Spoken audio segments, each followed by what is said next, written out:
हिंदुस्तान के 3 राज्यों में बहुत बड़ा ऑपरेशन लॉन्च हुआ है। यह ऑपरेशन यूपी, उत्तराखंड और महाराष्ट्र में शुरू हो गया है। इस ऑपरेशन के लिए स्पेशल टीम भी बनाई गई है। यह टीम स्पेशल हथियार लेकर पहुंची है और इस टीम का टारगेट क्या है? आखिर इन 3 राज्यों में ऐसा क्या चैलेंज आ गया है जिसकी वजह से यह बड़ा ऑपरेशन शुरू करना पड़ा? पूरी डिटेल इस रिपोर्ट में देखिए। ये देखिए, ट्रैंकुलाइजर गन के जरिए बेहोश कर दिया गया है और ये देखिए तेंदुए को एक बड़ी सी ब्लैंकेट यानी कि चादर में लपेट उसे पिंजड़े में अब ले जाया जा रहा है। ये देखिए, आप देख सकते हैं रेस्क्यू बाहर लाया गया है, तेंदुओं को बाहर लाया गया है। घर के अंदर लोगों की भारी भीड़ है। वन कर्मियों और पुलिस कर्मियों का भी भारी जमावड़ा है। कुछ लोग एक खिड़की के पास खड़े होकर अंदर झांक रहे हैं, तो कुछ गन से लैस लोगों ने गेट को घेर रखा है।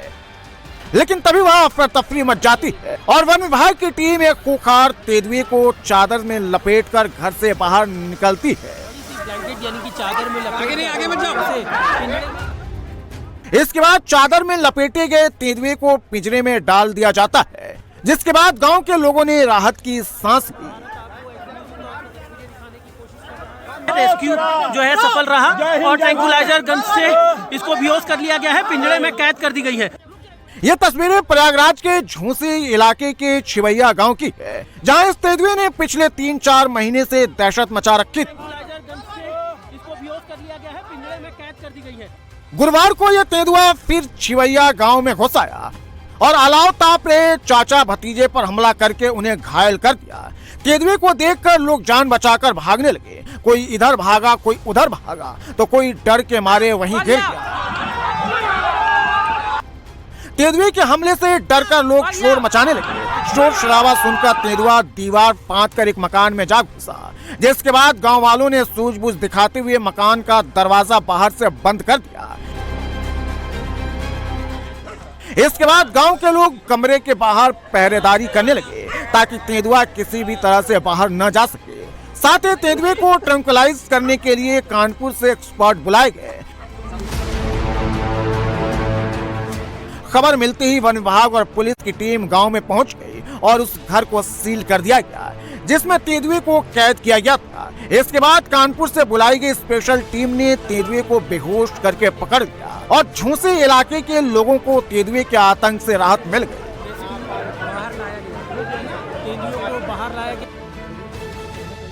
कुछ ऐसे ही तस्वीरें उत्तराखंड के रुद्रपुर से भी सामने आई हैं, जहां एक घायल तेंदुआ 2 दिनों से दहशत बना हुआ था। देखिए, भीड़ को देख के कहीं ना कहीं उसे और गुस्सा आ रहा है। ये तस्वीरें देख सकते हैं आप, यहाँ से ऊपर चढ़ सकता है वैसे भी।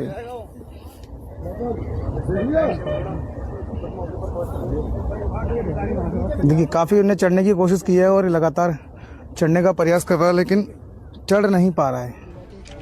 छतरपुर इलाके में तेंदुए की लगातार मूवमेंट से लोगों में भय का माहौल था, जिसके बाद वन विभाग की स्पेशल टीम ने तेंदुए को पकड़ने के लिए ऑपरेशन शुरू किया। कई घंटों की कड़ी मशक्कत के बाद आखिरकार इस तेंदुए को ट्रेस किया गया और फिर इसे घेर कर सुरक्षित पकड़ लिया गया। खूंखार तेंदुआ पिंजरे में कैद है और इसके साथ ही उधम सिंह नगर जिले के रुद्रपुर में भी लोगों को तेंदुए के खौफ से आजादी मिल गई है। इधर देखो, वन विभाग की टीम ने तेंदुए को रेस्क्यू सेंटर में रखा है, जहां पशु चिकित्सकों की निगरानी में उसका इलाज किया जा रहा है और पूरी तरह स्वस्थ होने के बाद तेंदुए को घने जंगल में छोड़ दिया जाएगा। उत्तर प्रदेश और उत्तराखंड के साथ महाराष्ट्र में भी एक खूंखार को पिंजरे में कैद कर लिया गया। आदमखोर लोहे की मजबूत सलाखों में कैद है, लेकिन इसके बावजूद बाघ दहाड़ रहा है, बाहर खड़े लोगों को घूर रहा है।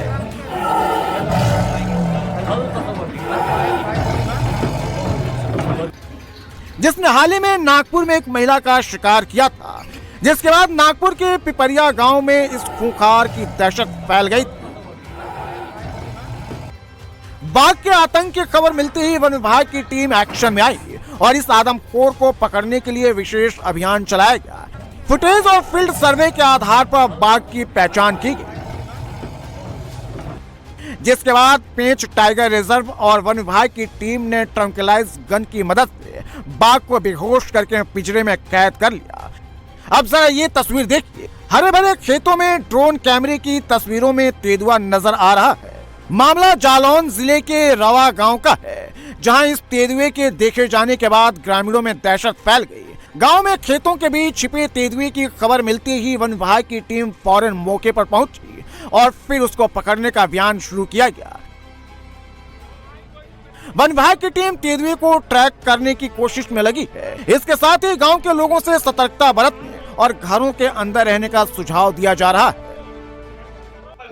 कोई जिम्मेदारी नहीं, हम लोग जब तक पकड़ नहीं ले तब तक नहीं जाए। सिर्फ अपना सहयोग करो इतना कि घर के अंदर रहो। आप लोग बाहर रहोगे आपकी जिम्मेदारी है, अगर बाहर रहोगे तो घर के अंदर रहो, हमारी जिम्मेदारी है। आपको कुछ हो तो घर के अंदर रहो केवल।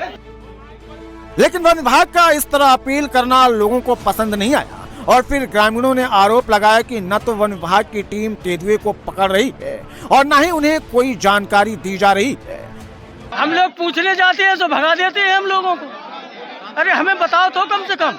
गांव में पूरा डर का दहशत का माहौल, गांव में रवा में भेड़ में डर का माहौल है। बच्चे रो रहे हैं घर पर 4 गांव का कि हमारे गांव में तेंदुआ आ गया है। जालौन में वन विभाग की टीम ने कई घंटों तक कड़ी मशक्कत की, लेकिन इसके बाद भी तेंदुआ पकड़ में नहीं आ सका, जिसके चलते गांव के लोगों में अब भी भय का माहौल बना हुआ है। दिल्ली और यूपी के पत्थरबाज लाइन पर आ चुके हैं और अब बारी है एमपी के पत्थरबाजों के इलाज की। सतना में आधी रात पुलिस को दौड़ा दौड़ा कर पत्थर क्यों मारे गए? सतना के पत्थरबाजों का इलाज अब कैसे होगा? इसका एग्जाम्पल यूपी से आ गया है, देखिए रिपोर्ट। रात के अंधेरे में आगे आगे पुलिस वालों को दौड़ाया जा रहा है, उनके पीछे पत्थरबाज दौड़ रहे हैं, पुलिस वालों को खदेड़ रहे हैं।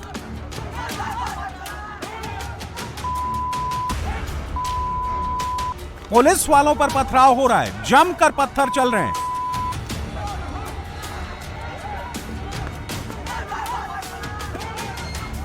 दो पुलिस वाले बाइक पर सवार हैं तो 3 पुलिस वाले पैदल ही भाग रहे हैं।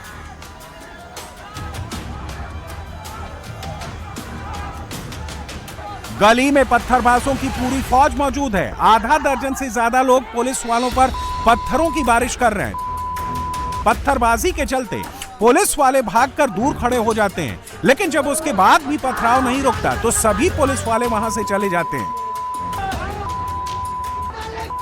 यह वीडियो मध्य प्रदेश के सतना का है, जहां कोलगांवा थाने के अंतर्गत आने वाली हनुमान नगर नई बस्ती में यह वारदात हुई। पुलिस की टीम वहां कुछ नशेड़ियों को पकड़ने के लिए पहुंची थी, जहां मौजूद करीब 1 दर्जन नशेड़ियों ने गाली गलौज शुरू कर दी। जब कुछ और पुलिस वाले मौके पर पहुंचे तो नशेड़ियों ने उन्हें घेर लिया और फिर अचानक पुलिस वालों के ऊपर पत्थरबाजी शुरू कर दी। जिस समय ये बदमाश पुलिस वालों पर पथराव कर रहे थे, उस वक्त घर की छतों पर कई लोग मौजूद थे। एक छत पर एक साथ करीब आधा दर्जन लोग खड़े हैं, दूसरी ओर मौजूद घर की छत पर भी लोग दिख रहे हैं, लेकिन इन बदमाशों में किसी का खौफ नहीं था। तभी वो बेखौफ होकर खाकीधारियों पर पत्थर चला रहे थे और तब तक पथराव करते रहे जब तक पुलिस वाले मौके से वापस लौटने को मजबूर नहीं हो गए। सतना में नशेड़ी पुलिस वालों को दौड़ा रहे हैं तो यूपी में कानून के सामने अपराधी अपने गुनाहों से तौबा कर रहे हैं। पुलिस के कंधों पर 2 बदमाश लदे हुए हैं और दोबारा कभी अपराध ना करने की कसम खा रहे हैं। मैं तित्तरवाड़े में फायरिंग करी थी, हम आज के बाद बदमाशी नहीं करेंगे, हमसे गलती होगी सर। हमें तित्तरवाड़े में फायरिंग करी थी, आज के बाद हम बदमाशी नहीं करेंगे, हमसे गलती होगी। मामला शामली जिले के कैराना का है, जहां देर रात पुलिस और इन कुख्यात बदमाशों के बीच मुठभेड़ हो गई। इस दौरान 25-25 हजार के इनामी बदमाश घायल हो गए, जिसके बाद पुलिस की टीम ने शावेज और जुनैद को गिरफ्तार कर लिया। ये दोनों बाबा गैंग के गुर्गे हैं और कई आपराधिक घटनाओं को अंजाम दे चुके थे। इसमें सावेज अपने अन्य 4 साथियों के साथ आया हुआ था मौके पे। पुलिस अधीक्षक महोदय शामली द्वारा तत्काल सभी के ऊपर 25,000 रुपए का इनाम घोषित कर दिया गया था। आज सावेज और उसका एक अन्य साथी जुनैद, इसकी पुलिस से मुठभेड़ हुई है, जिसमें दोनों अपराधियों के पैर में गोली लगी है। दोनों घायलों को अस्पताल भेजा गया है। इनके जो अन्य साथी इस घटना में जो सम्मिलित थे, उनकी गिरफ्तारी के लिए भी टीमें गठित हैं। शीघ्र उनको भी गिरफ्तार कर आवश्यक विधिक कार्रवाई सुनिश्चित की जाए। पुलिस का तगड़ा एक्शन देखकर बदमाश घबरा गए और अब ये क्राइम के साथ अपने सभी कनेक्शन तोड़ने की बात कर रहे हैं। ऑपरेशन क्रैकडाउन के तहत चुन चुन कर अपराधियों का हिसाब हो रहा है। कैराना के साथ ही संत कबीर नगर में भी पुलिस और एक अपराधी की मुठभेड़ हुई। कानपारा पर सोना रोड पुलिया के पास जब पुलिस ने बदमाशों को रोकना चाहा तो उसने पुलिस वालों पर ही फायरिंग कर दी, जिसके बाद पुलिस की जवाबी कार्रवाई में गोकशी का यह वांछित बदमाश पैर में गोली लगने से घायल हो गया। पुलिस ने घायल बदमाश अब्दुल को गिरफ्तार करके जिला अस्पताल में भर्ती कराया, जिसके पास से अवैध तमंचा और कारतूस बरामद किया गया। कबीर से सूचना मिली कि ये व्यक्ति गांव आया हुआ है और गांव से निकलने की फिराक में। सूचना मिलने पर पुलिस ने नाकाबंदी की। नाकाबंदी में ये व्यक्ति जब आता हुआ दिखाई दिया तो पुलिस ने इसे रोकने का प्रयास किया। ये रुका नहीं और भागा और पुलिस पर फायरिंग की। पुलिस ने आत्मरक्षार्थ जवाबी फायरिंग की और इस जवाबी फायरिंग में इसको पैर में गोली लगी। गोली लगने के बाद पुलिस ने मानवीयता के नाते इसको हॉस्पिटल में एडमिट करवाया है। पुलिस की टीम अब अब्दुल के साथियों की तलाश में जुट गई है, जिसके लिए कई विशेष टीमें भी गठित कर दी गई हैं। यानी अब अब्दुल के गुनाह में उनका साथ देने वाले बदमाशों का भी जल्द सलाखों के पीछे जाना तय।